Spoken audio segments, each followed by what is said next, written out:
You know, let me just connect that for you, right?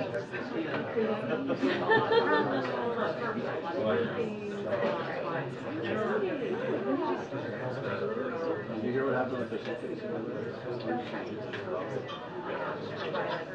I felt terrible for you.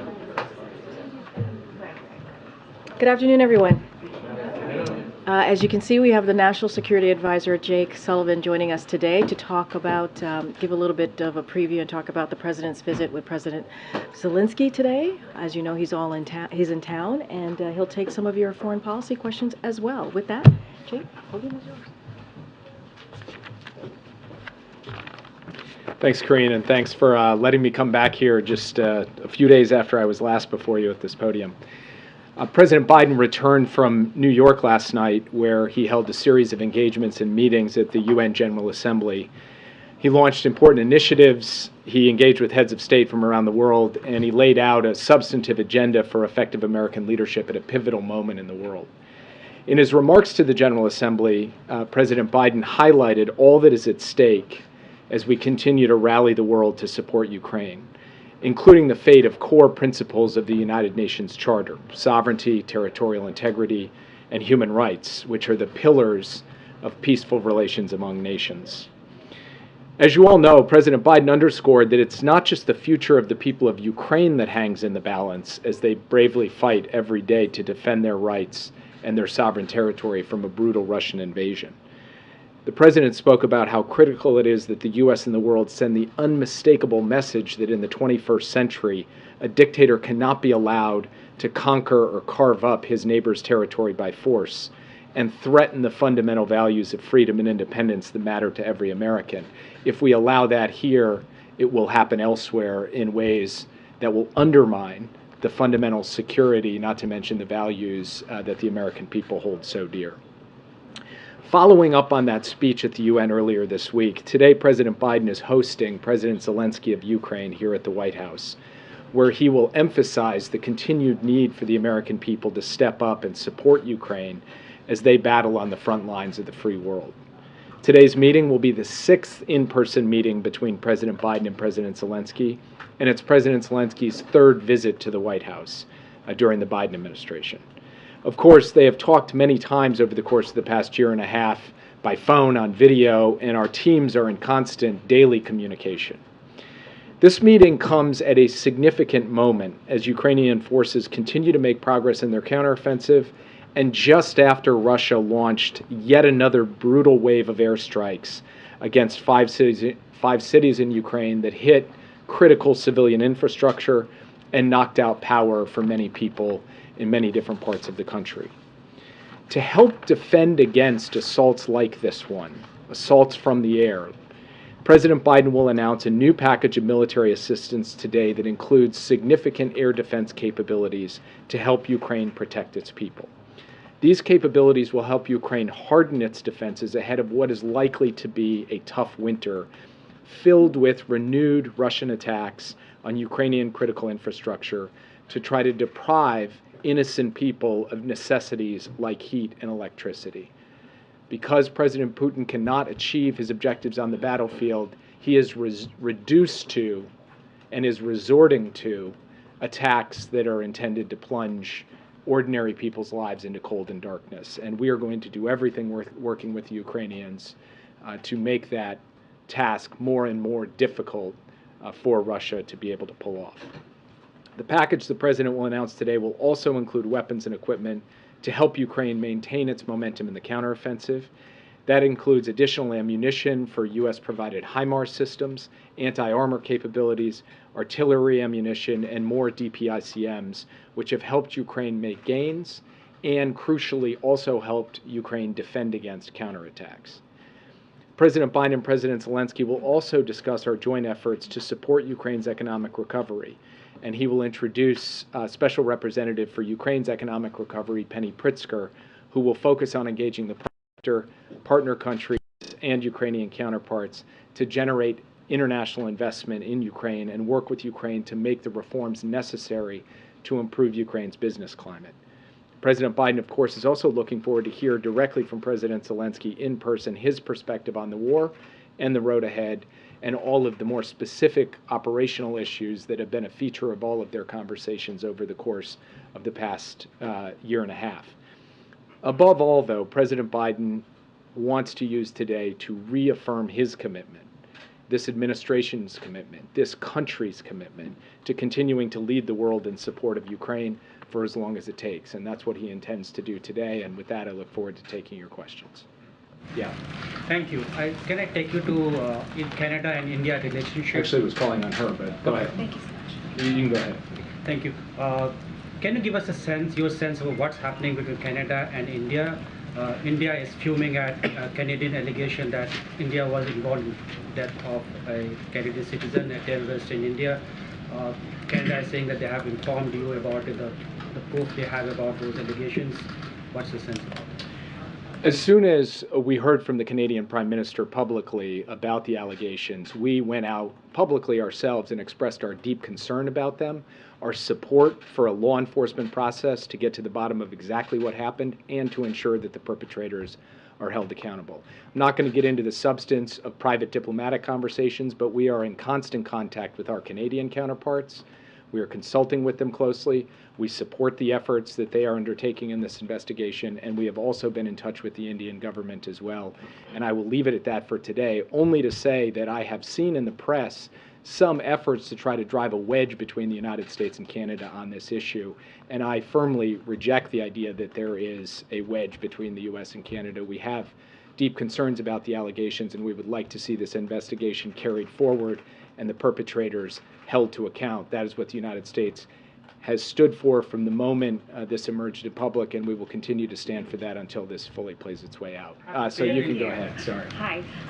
So I know that ATACMS have been on the table, been in consideration by President Biden. I'm wondering if you could talk about what those consideration factors are. Is it a stocks money issue? Is it a we're not ready at that? They're not ready at this point in the war to start longer range fires? Can you tell us about that? So I can only tell you so much from this podium because operational considerations about any given weapon system, some of that is quite sensitive. What I would say is that the president is constantly speaking both to his own military and to his counterparts in Europe and to the Ukrainians themselves about what is needed on the battlefield at any given phase of the war, and then what the United States can provide, while also ensuring that we are able to provide for our own deterrence and defense needs. As he's weighed all that up to date, he has determined that he would not provide ATACMS, but he has also not taken it off the table in the future. I don't have anything to announce about that today. Yes. Thanks, Jake. House Republican leaders are heavily laying the blame at President Biden's feet today for the fact that the House has not passed that additional package of Ukraine aid. House Speaker McCarthy saying today that President Biden hasn't made the case to the American public. What is victory? What does it take to be able to win? You met with Speaker McCarthy and other Republicans recently. What was your message to them? And then what is your response to Speaker McCarthy today?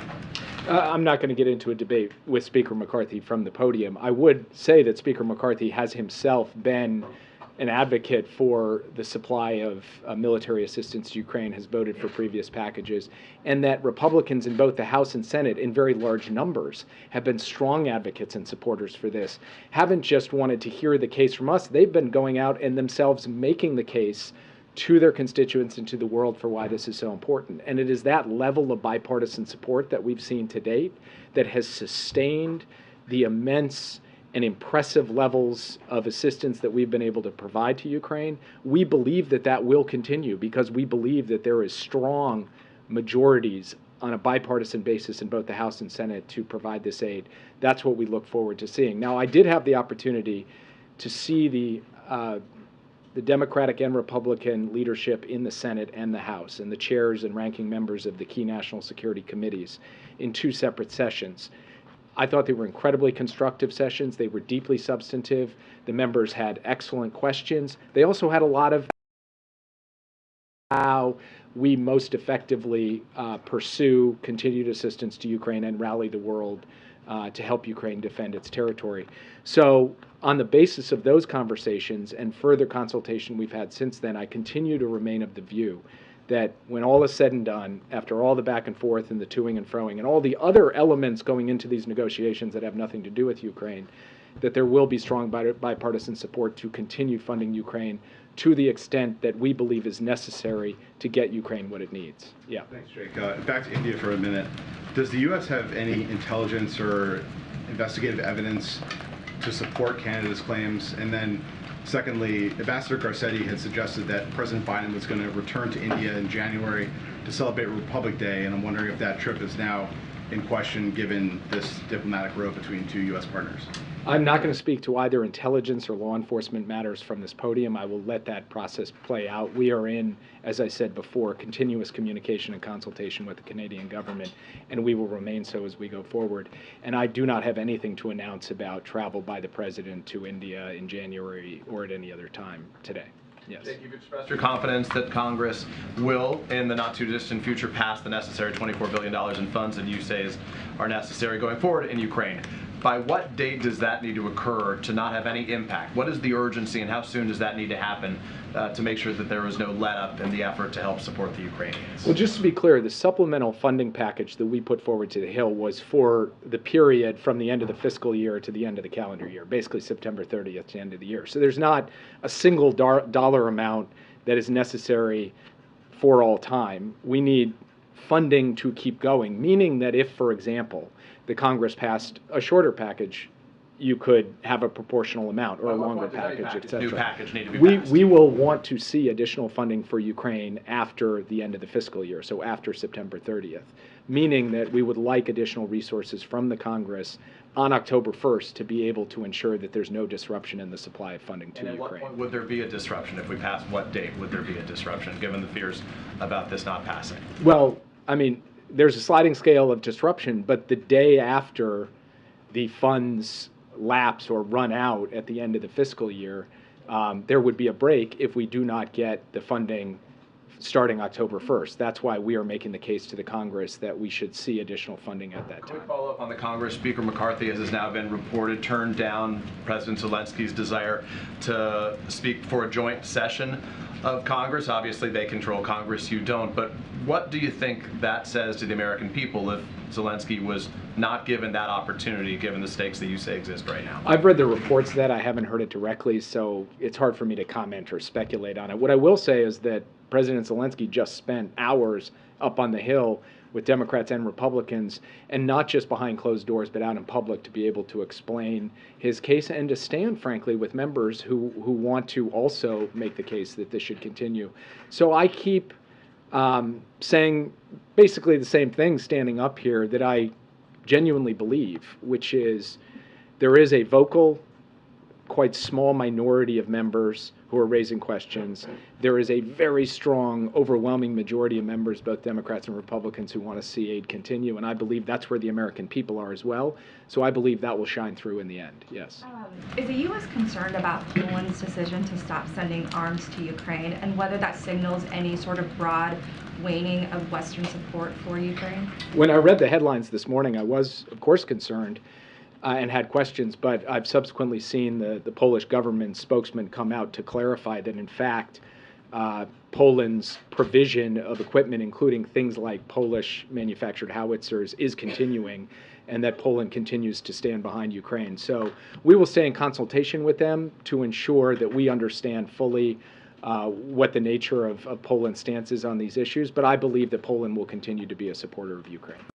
Thank you, Jake. What are you telling congressional leaders about how much more aid is needed to ensure Ukraine can win the war, not just sustain the war? And what timeline are you sharing with them?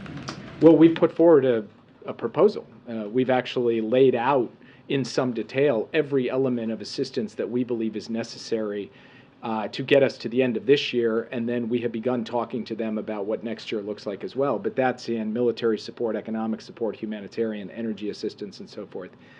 War is inherently unpredictable, of course. So I can't look you in the eye, and I certainly can't look them in the eye and predict exactly what's going to happen on exactly what timetable. And therefore, we need to have a degree of flexibility and adaptability in our approach, as we have since the beginning of this conflict. That will continue. But what we know is that there is core capabilities in ammunition, in air defense systems, and in other critical military elements that Ukraine will continue to need from its partners in NATO and other countries around the world and we, the United States, are committed to making sure they get those. In fact, Secretary Austin had the opportunity to host another round of the Ramstein Group, the Ukrainian Defense Contact Group, this week in Germany. And we continue to see a level of urgency and intensity in the support for this kind of assistance to go to Ukraine from dozens of countries around the world. The United States has got to step up and do its part. And you talk about the bipartisan support, but the issue here is just how does this even get to the floor for a vote? So what is the path forward here? In a way, that's above my pay grade because that involves questions related to the entire budget, much of which goes well beyond the national security remit. So I will not handicap kind of overall budget negotiations. What I'm laser focused on is when all is said and done, will there be the support and the resources necessary for Ukraine? I believe, based on my consultations on the Hill with both Republicans and Democrats, that there will be. Yeah. Thank you again for being here. You expressed confidence that ultimately there will be money provided as requested, if not more or whatever. And that's the understanding here at the White House. How do you explain then all of this to Zelensky or to other world leaders who might be watching this domestic fight and thinking, should we really believe that the United States is on board with Ukraine and with this effort? I mean, how do you explain congressional dysfunction, I guess? I mean, one thing you definitely do not need to explain to democratically elected leaders in Europe, frankly, even to autocrats, is politics. Okay, leaders know politics. And President Biden's counterparts understand that budget negotiations take place and there's difficult give and take in them, and that's in the nature of a democratic system. So President Zelensky is not coming here like a babe in the woods, not having any understanding that, you know, we have to work through as we approach the end of the fiscal year, funding for the government going forward. He recognizes that that's going to be contested, that there are different perspectives. What he wants to hear from the president is kind of similar to what you are trying to elicit from me, which is what is the degree of confidence we have that we can deliver in the end, and we believe that we can, which doesn't mean that the road ahead is entirely straight or I can predict to you exactly how this is all going to play out. What I believe is that when all is said and done, the support will be there. One real quick on, we talk about Canada. There's an issue with Mexico today because AMLO suggested he's not coming to APEC in November amid concerns with its relationship with Peru. Have they given formal notice they're not coming? And what do you make of this dispute between the two? I actually had not seen him go out publicly and say that, but without going deep into our diplomatic conversations with them, they had raised the possibility that that might happen.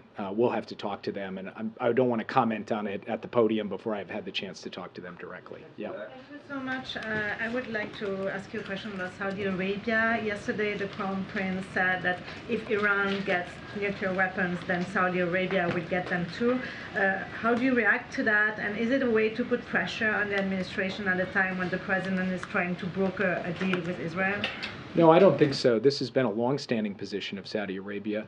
And frankly, one of the major reasons that we are working overtime with partners and allies to ensure that Iran never gets a nuclear weapon is that if they did, not only would they be a direct threat to the region and beyond, but it likely would trigger a regional arms race. So it has been core to the American principle and policy with respect to ensuring Iran does not get a nuclear weapon, this risk that potentially other countries in the region would seek nuclear weapons. That's not something that emerged yesterday in an interview. That has been a feature of the landscape going back many years. Now, from our perspective, we will do all that is necessary, and we have said this repeatedly, the president himself has said it, to ensure that Iran never gets a nuclear weapon, so this hypothetical never comes to pass. And that's the stance that we take, and nothing about the comments made yesterday change or alter that. Yeah. Thank you so much, Jake. Is it me or something? Yeah, go ahead. Thank you. Just first of all, does the administration support every part of the 10-part peace formulation that President Zelensky is promoting? And if the answer to that is no, which parts might you edit? And then secondly, when President Xi hosts President Putin in Beijing next month, what does the White House hope he will communicate to President Putin about the need for peace in Ukraine? Each of the individual elements of the peace plan, if you sat one of them down, sovereignty and territorial integrity, food security, ecological security, nuclear safety, to us, it's not even a question whether we agree. Of course we do. These are just basic principles of the international system. They're consistent with the UN Charter, and we have said that President Zelensky's vision for a just peace is fully consistent with the United Nations Charter and with kind of decency and common humanity. So we have no concerns about any of that. What President Biden has said is that at the end of the day, the baseline for peace are the core principles of the UN Charter, particularly sovereignty and territorial integrity and human rights. That's what we're going to continue to drive at. That's what President Biden and President Zelensky will speak about today. Yeah. Xi, sorry. Oh, sorry. What was it about Xi? What do you hope that President Xi will communicate to Putin when they meet in Beijing about the need for peace in Ukraine? The number one point in, I can't remember if it's 10 or 12 points in the principles that the PRC has laid out with respect to Russia's invasion of Ukraine is respect for sovereignty, respect for every nation's sovereignty. So I would like to see every leader who goes and speaks to President Putin reinforce that basic proposition is inviolable, and that every country, including countries that have better relationships than Russia than we do, are going to stand by that principle as we go forward. That's fundamentally their responsibility. Yeah. I had two quick follow-ups. First, with regards to the United States' commitment to Ukraine, there are 26 Republican lawmakers, including 6 senators, a small minority, as you mentioned before, who sent a letter to the OMB director saying that they were unaware of just how much the administration has spent thus far in support of Ukraine. They know how much was appropriated, obviously, but they don't know how much has been spent thus far. Do you have a general figure you can give us?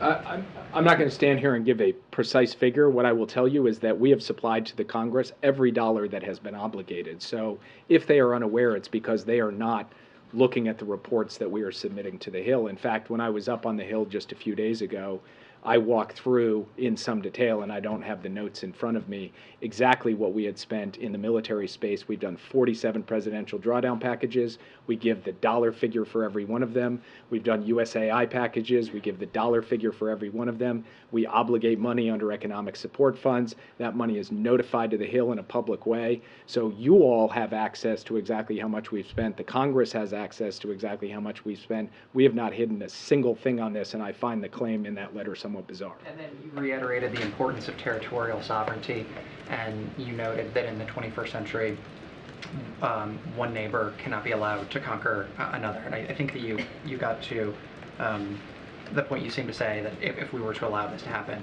in Ukraine, it could happen elsewhere. Were you referring by chance to any other particular threat in any other theater towards one of our allies?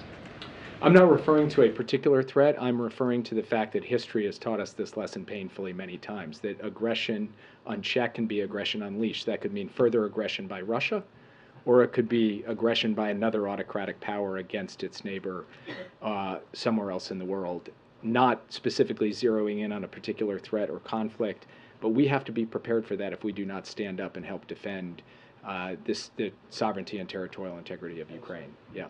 Thanks, Jake. I appreciate you doing this. So you've laid out how the president is standing up to Russia through action, but largely giving China and India pass on their aggressions as well as economic support for Russia. Why is that? Can you repeat the question? Sure. You've laid out how the president's been standing up to Russia through action, but when it comes to India and China, the president's largely given them a pass for their aggressions as well as the economic support they're giving to Russia. Why is that? What do you mean by aggression? Well, so for instance, India, they've made a deal with, well, economic aggression, I guess. They made a deal with 18 countries to not use dollars to trade in. India is on a U.S. watch list for intellectual property theft of U.S. companies. India is part of BRICS, and so that's what I'm talking about with India, with China, the aggressions, the hacking that they've done, the spy balloons, as well as their intellectual property issues. I mean, first of all, we've stood up over, I'm not sure if your question is about Ukraine or just about other things generically and so forth. Why aren't we seeing the same kind of actions standing up against China and India? I mean, we've taken a variety of actions to protect America's national security vis-a-vis threats from the PRC. We have an entire strategy with respect to our technology export controls to make sure that American technology cannot be used against us. President Biden, in fact, is the first person to take some of those steps. No previous administration has done so. And where we have concerns with India, whether it comes to issues related to the very watch list that you're describing or otherwise, we make those concerns clear and we defend U.S. interests, as we do with every country in the world. Now, India is not Russia, and China has its own set of challenges that we deal with in its own context. So, of course, there's going to be differences in how we deal with countries one by one. But the idea, the North Star of this administration is, if you represent a threat to the American people's security, prosperity, or basic sense of fairness, we will take action to defend that. I think our record on that across multiple countries, including the ones you've mentioned, is quite clear over the last 2.5 years. Yeah. Thank you. You're talking about the $24 billion being through the end of this calendar year. You mentioned that you are looking ahead to what comes next. Do you have any projections for how much more will be needed? And is there, do you have projections and can you share them? I will tell you, standing here right now, I let the OMB director lay out our budget request to the Congress, our supplemental request to the Congress. I do not do that. We are working through that and, in fact, trying to have an open and transparent conversation with the Congress on it as well. But I'm going to leave it to the people whose remit it is to lay out our resource request to the Congress to do that. I won't do that for them. Yep. Just back on India quickly. Do you know whether President Biden intends to speak to Modi about these allegations from the Canadians? And do you see that this incident and that this concern could drive a wedge between the United States and India at this very moment when you're trying to sort of rebuild that relationship? I'm not going to get into private diplomatic conversations that have either already happened or are going to happen on this topic, only to say that we have been and will be in contact with the Indians at high levels on this issue. It is a matter of concern for us. It is something we take seriously. It is something we will keep working on. And we will do that regardless of the country. There's not some special exemption you get for actions like this. Regardless of the country, we will stand up and defend our basic principles, and we will also consult closely with allies like Canada as they pursue their law enforcement and diplomatic process. On Ukraine, just on Ukraine, you've talked about the sort of need for, on the kind of discussions about what weapons will go and when they will go. There are some members of Congress, some senators, who say that there's some sort of equivalency, like, you're not sending you shouldn't send ATACMS, for instance, or weapons to Ukraine because you should preserve them to send them to Taiwan. Can you unpack that for us in terms of what the store of weapons that are available, the weapons that can be produced, and whether there are sufficient weapons to respond to eventual needs in other places besides Ukraine? So when we think about our obligations under the Taiwan Relations Act to continue to provide defensive articles to Taiwan, we take a look at what we have in our inventory and what they put on contract to purchase. Most of what they acquire, of course, is through foreign military sales, which they put on contract to purchase and don't take out of our stock. So we look at that. We obviously look at both what we provide through drawdown to Ukraine and also what we put on contract for purchase to Ukraine through the Ukraine Security Assistance Initiative. And then we look at what we need for any contingency anywhere in the world. And not just in the Indo-Pacific, but in Europe, in the Middle East, elsewhere. And we lay those three considerations out on the table, and we make a determination about whether there are, in fact, trade-offs that would make our life difficult in some way, or whether we feel we can manage and balance everything while doing the needful for all of the major contingencies we might face. We do not think right now that the notion of one-for-one trade-offs in any context is really a rate limiter on us being able to provide support for Ukraine. We think we can provide support for Ukraine and also be in a position to deter aggression elsewhere or respond to it if it takes place. So we have confidence in that. Does the U.S. industry need to increase production? Yes. Our view, just for example, I've stood at this podium before and talked about artillery ammunition. We want to see a dramatic increase in artillery ammunition production. That is underway. It will take some time. We think there are other munitions where additional production, additional capability, and not just for munitions, but critical platforms as well. We inherited a defense industrial base that from a supply chain and workforce and overall capacity perspective was not operating at the level we believe it should be operating at. President Biden has given direction, Secretary Austin has given direction to remedy that, and we are actively doing so. Yeah. Thank you, Jake. CNN asked Zelensky earlier this week if a military breakthrough is possible this year, and his answer was, I think nobody knows really. What is the U.S.'s assessment of whether the provision of all of this aid can actually ensure success on the battlefield? Well, let's define success kind of stepping back for a moment. Number one, Kyiv stands, Kharkiv stands, Kherson stands. Major cities of Ukraine are not under Russian domination and occupation today because, first and foremost, of the bravery of the Ukrainian soldiers on the front lines and the people, the Ukrainian people who are supporting them, but also in no small part because of the material assistance we have provided. And that is a significant fact. Second, Ukraine is in fact taking back territory. It is doing so methodically, step by step, and the weapons that we have provided have allowed them to deoccupy more territory in the last 3 months than the Russians were able to take in 8 months over the course of its fall and winter offensive last year.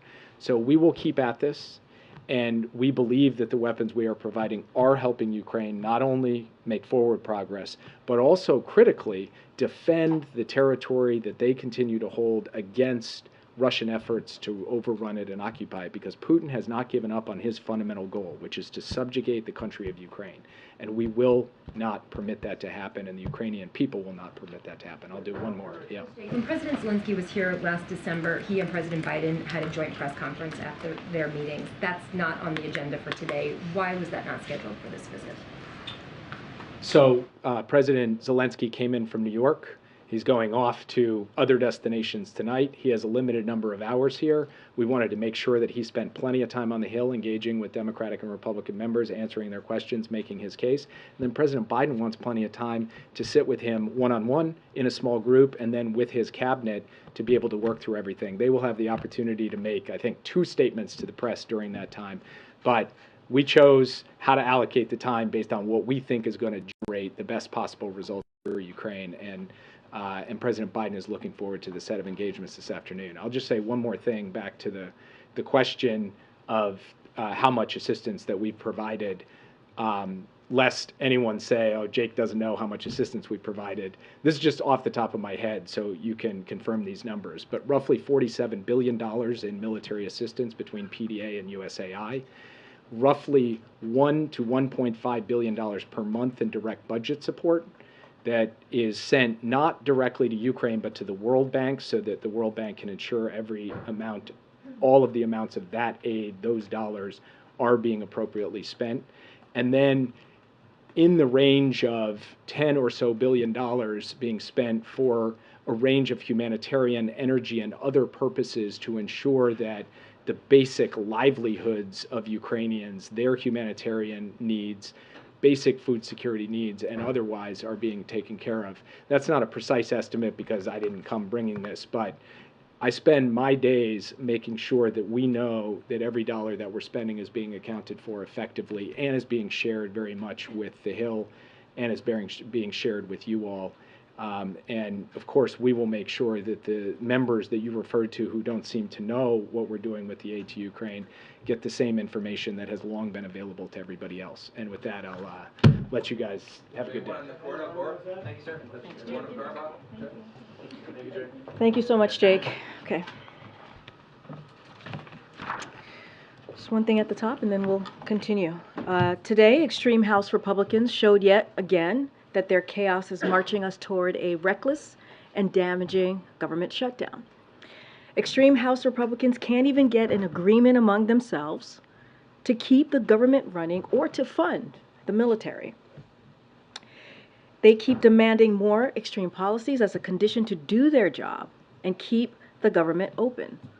From a fact-free impeachment that their own members say isn't supported by the evidence, to severe cuts to food safety, Meals on Wheels, Head Start, education, law enforcement, and much more. And they are failing to deliver needed funding for communities recovering from disasters, to countering fentanyl trafficking, for food assistance for pregnant mothers and babies, and to support Ukraine. All this while pushing for more trickle-down tax cuts for billionaires and big corporations, which they did again yesterday in their budget markup. The solution is very, very simple. Extreme House Republicans need to stop playing political games with people's lives. There's so much at stake here. They should abide by the bipartisan deal we made in May, which two-thirds of House Republicans voted for. A deal is a deal. House Republicans need to do their job, keep the government open, and work with us to deliver for the American people. With that, Sungmin. Thanks. Two quick topics. Has OMB given guidance yet to federal agencies on what they can and can't do in case of a government shutdown? So don't have any specific what that would look like, but certainly agencies are looking at how to move forward in case there is a shutdown. But I will say this, I mean, very plainly, the best plan right now is to not have one, is to not have a shutdown. House Republicans know exactly what they need to do, which is do their jobs. Will OMB be sending that guidance this week? I think typically it sets 7 or so days before a shutdown. Yeah, again, I told you that, as I mentioned, agencies are looking at how to move forward in case there is one, but we want to be very clear. We want to be very clear here. The best plan is for there to not be a shutdown. This is something that can be avoided here. This is something that House Republicans know very well, that they have to do their jobs. They're the ones to fix this problem. And will the White House send an administration official to the picket lines with the striking UAW workers, or would President Biden himself go? So don't have anything to lay out on any as regards to the president's schedule. What I can say is the president is very, I guess, seeing them continue to be at the negotiating table. All parties continuing to be at the negotiating table is a positive. That is important. They've been certainly doing that for the past 24/7. It is important to have that collective bargaining. The president has been very clear about that, and so we are going to assist the White House along with the Department of Labor, with the leadership of Acting Secretary Sue, to make sure that we provide assistance or any guidance as it is requested to all parties. But certainly we appreciate the fact that they are still at the negotiating table having this conversation. It is important that we result in a win-win agreement. It is important that UAW workers are certainly being able to have a deal where they could take care of their family, raise their family. The president is, as you know, pro-union. The president is pro-workers, pro-UAW workers, and that's what we're going to continue to make clear. I'm going to just ask you on the UAW strike, to what extent do you have any kind of leverage to sort of lean in with companies? Is the president picking up the phone and speaking with the company executives? And is there a limit to how much he can do on that? Well, you heard from the president, Andre. You heard from the president last Friday, where he said that record corporate profits should lead to record UAW contracts. He was very clear about that. You've heard that from me, and you've heard that from others here in the administration. And he's going to obviously continue to get daily briefings from his team on what's going on, and where the negotiations are. And the president has spoken to all parties in the past couple of weeks, and so he has stayed in touch. He's had those conversations. But again, the parties are negotiating at the table. That is a positive thing. That is important. They are working 24/7 to get a win-win agreement. And so, look, I'll just add this. The president fought and won the type of major investment needed, really truly needed, to ensure that we have an EV future with EVs that are made in America. That is something that the president was able to do. And let's not forget, the folks who want to repeal this, or what we saw in the last administration, was certainly not about investments. If anything, they tried to push sending American jobs to China. That's what we've seen them do. The president is a pro-union president. That's what labor and union have called him, and called him as the most pro-union president in this ever in any administration. And so we're going to continue to be helpful in any way possible as these negotiations continue. Could you just say a word about the kind of negotiations on that to stop the shutdown, or prevent a shutdown? You're talking about the government shutdown. Yeah. So look. Yeah. I ask you. I know you've got people working on this, but how severe, how significant do you think the impact would be if there is a shutdown? In the past, these things have been resolved in a few days. So, do you expect that it would have a significant impact, or do you think it would be something that could be rolled over? No, I appreciate this question, because what House Republicans are doing would hurt American families, and we've been very clear. Here are a couple of things that we think that may hurt American families. It hurt military families, force active duty military personnel, law enforcement officers to work without pay, endanger disaster response, as I said at the top, which will risk FEMA's disaster relief fund and complicate new emergency responses. As we know, FEMA has been very busy these past couple of months, dealing with extreme weather, dealing with responses, undermine cancer and Alzheimer's research, that it will delay new clinical trials. That's what we'll see. If you think about eliminated Head Start slots for 10,000 kids, risk significant delays for travelers that we'll see across the country, with air traffic controllers and TSA officers would have to work without pay, undermine public health. Most EPA hazardous waste and drinking water inspections would stop. Hurt small businesses. We're talking about SBA would not be able to approve new loans, and undermine food safety. So this is what we think the impacts of a shutdown might be. And look, again, this is something that they can fix. This is something that House Republicans, these extreme House Republicans, they can fix this. All they have to do is do their jobs. And let's not forget, we had a deal. We had a bipartisan deal that the president led on back in May. A deal is a deal.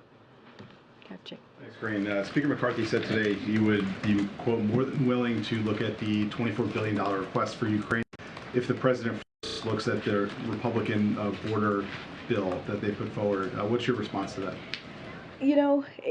There is no conversation to be had, because a deal was made already back in May, as I just stated to Andrea. There was a deal that the speaker and the president came together on to move forward on behalf of the American people, that Republicans voted on, that Democrats voted on. A deal is a deal. There is no discussion to be had. There's no discussion to be had. And I just am not going to negotiate from here, obviously, but we made a deal in May. We did. Something that American people want to see. They want to see both sides coming together, actually delivering on matters that are important to them. So this could be fixed by them, not by us. We made a deal already. And that was back in May. Anything you can tell us about tomorrow's schedule? I don't have anything to share at this moment on tomorrow's schedule. Certainly, we will have that out for all of you later today. Okay, Peter. Karine, the administration said yesterday it was granting temporary legal status to hundreds of thousands of Venezuelans. At the same time, the city of Eagle Pass in the Rio Grande has announced a state of emergency because of immigrant surge. Is there any concern that the timing of this Venezuelan TPS announcement might exacerbate what's happening in Eagle Pass right now? And essentially, is this going to make the situation in Eagle Pass worse? So look, We have worked very hard, the president have worked very hard to implement a strategy when it comes to the border that is humane, safe, and has orderly enforcement. That is something that we have tried to do and worked really hard to do these last 2 years. I do want to add a couple of things that we also announced yesterday, as you, just to note, I'm sure you know, which is escalating the fight against smuggling and trafficking by prosecuting an increasing number of smugglers as well as non-citizens who are violating our laws, right? This is an announcement we made yesterday. Also in deploying 800 new active duty military personnel to support border efforts and get CBP agents and officer out in the field. This is this is on top of the 2,500 National Guard personnel also deployed, and expanding the fentanyl expedited removal management. So those are 3 other pieces that we announced, as well as the Venezuela TPS yesterday. Let's not forget the 24,000 CBP agents and officers along the southwest border. So we have taken steps without the help of Republicans in Congress to do everything that we can to deal with this issue.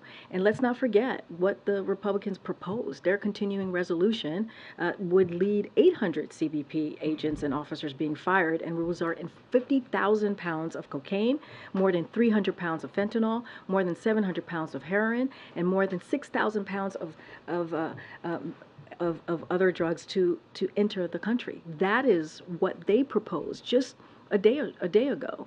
And that's what that would do to the border. It would hurt and harm and not deal with the issue. So they are doing the opposite of what the president is trying to do, is actually move forward in a way that is humane, safe, and has an orderly enforcement pathway process here. Okay. Thanks, Karine.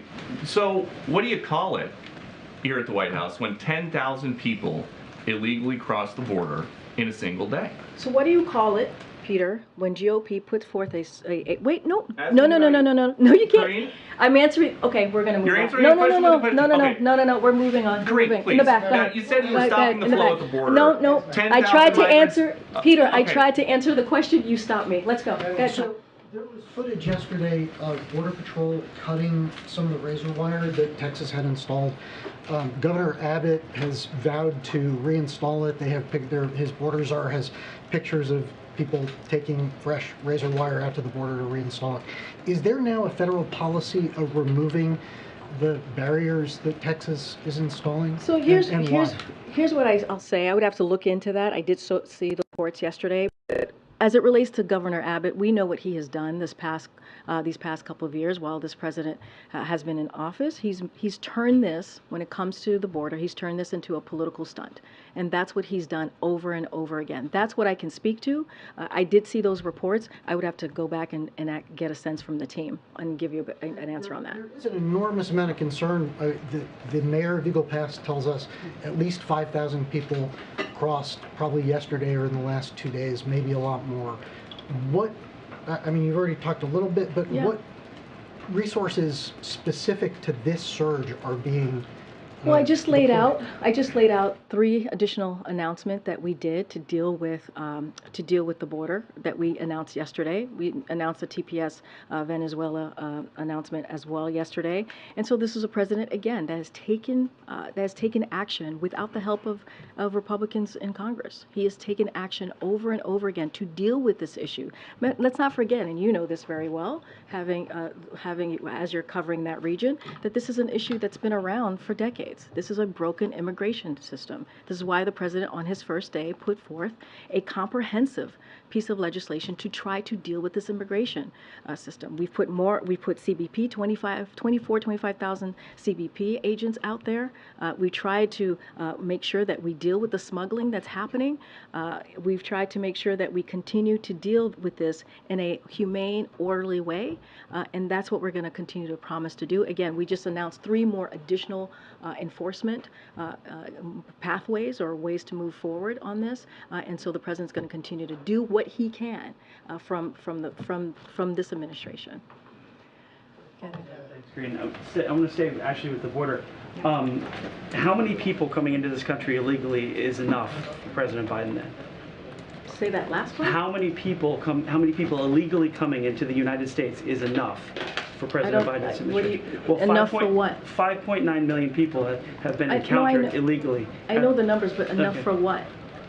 Enough just to stop the flow. As I mentioned, this is a problem that's been around for some time now, for decades, a broken system. The president has done everything and is going to continue to do what he can, without the help of some Republicans in Congress, to deal with this issue. And I just laid out what he has done over the past 2 years, right? 24,000 CBP agents and officers along the southwest border. This is a historic number, more than any other president has been able to do. And that's 2,600 additional civilian personnel. Those are going to be helpful in dealing with the issue.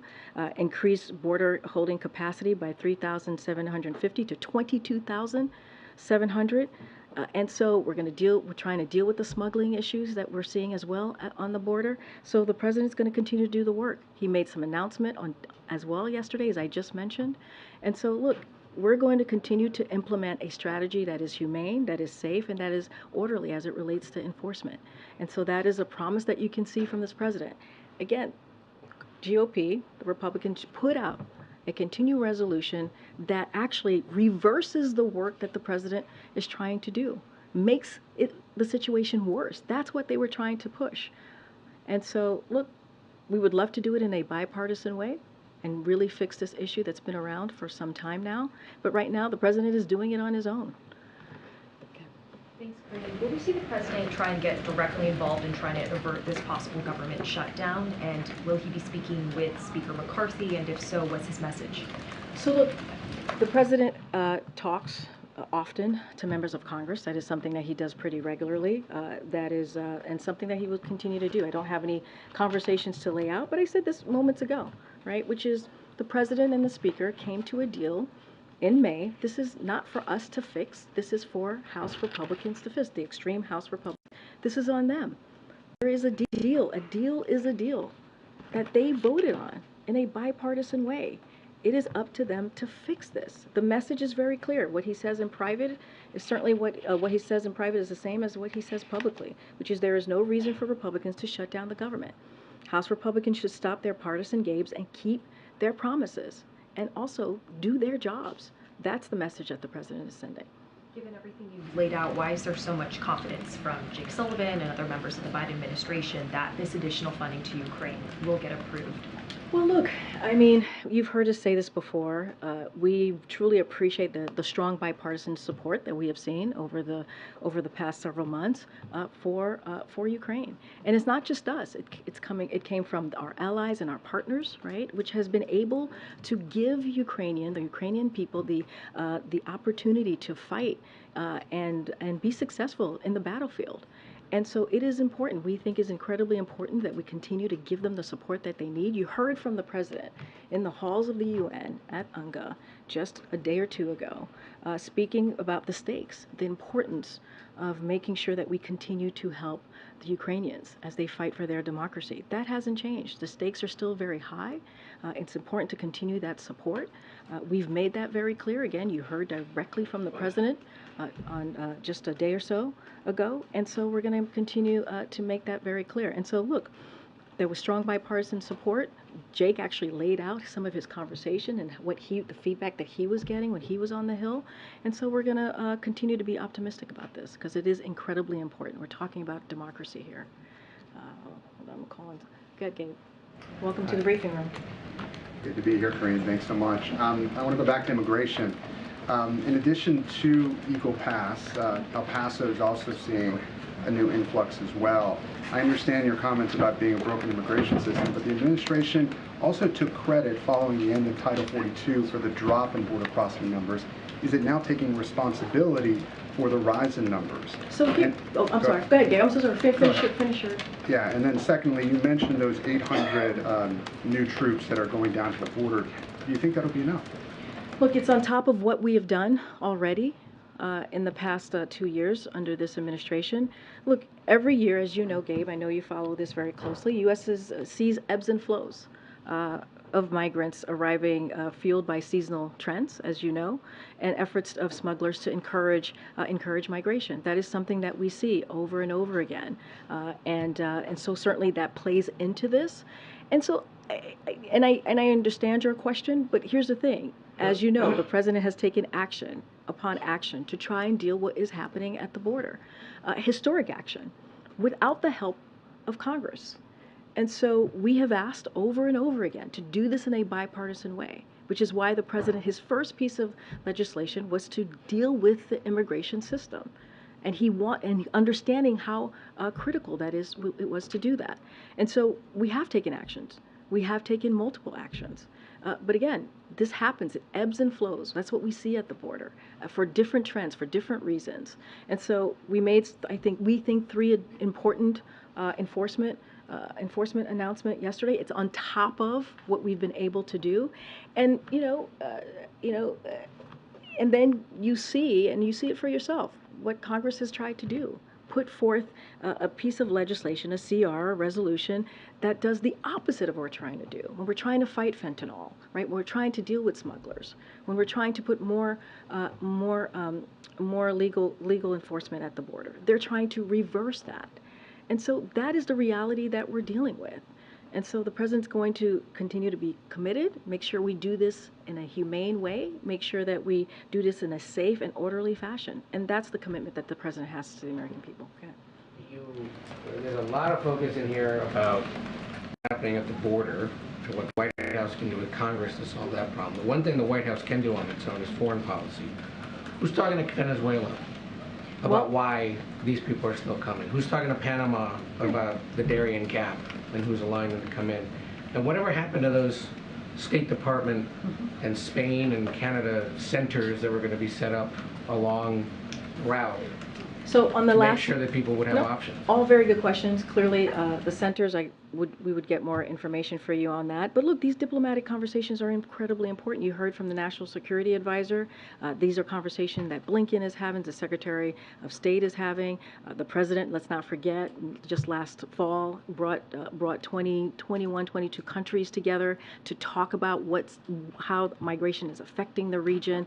And remember, they signed a declaration. Look, these diplomatic conversations will continue. It is not an easy issue to deal with, right? But they're going to continue. The point that I'm making, and the point that I think you all some of you have reported on, this is a president that has taken historic action on an issue, on a system that has been broken for some time. And we have been very clear. We would like to do this in a bipartisan way. We would like to do it with the help of Republicans. But right now, we are doing it in the best way that we can, taking diplomatic actions that you just laid out, right? Having those conversations, seeing how we can work with this issue, because it's a regional issue. This is a West Hemisphere issue, right? And so we're going to continue to do that, and also make announcements like we did yesterday to deal with what's going on at the border. Okay, all right. Take one more question for some. Go ahead. Thanks, Karine. The president is expected to announce a new office for gun violence prevention to coordinate the administration's efforts. This obviously has been a proposal that's been on the table for years from advocates. And this White House has always maintained that this falls under the Domestic Policy Council. I'm wondering if you could just tell us why the White House has agreed to accept this proposal now, since advocates have been pushing for it since the transition. So I'm going to be very careful here, and certainly, as you know, we are going to give the president and the vice president are going to give remarks on gun safety tomorrow. So I'm going to let them speak to this.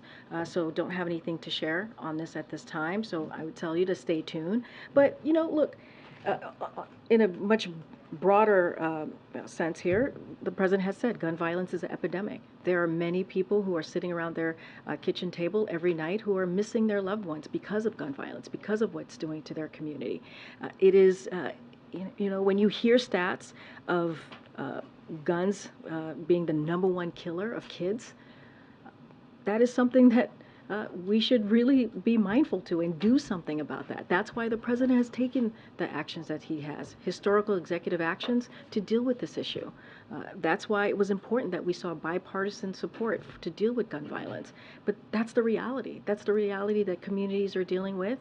And the president's going to try to do everything that he can to deal with this epidemic. I'm certainly not going to get ahead of the president. You all will hear from the president and the vice president tomorrow on their gun safety announcement. And we'll see you all tomorrow. Thanks, everybody. Thank you.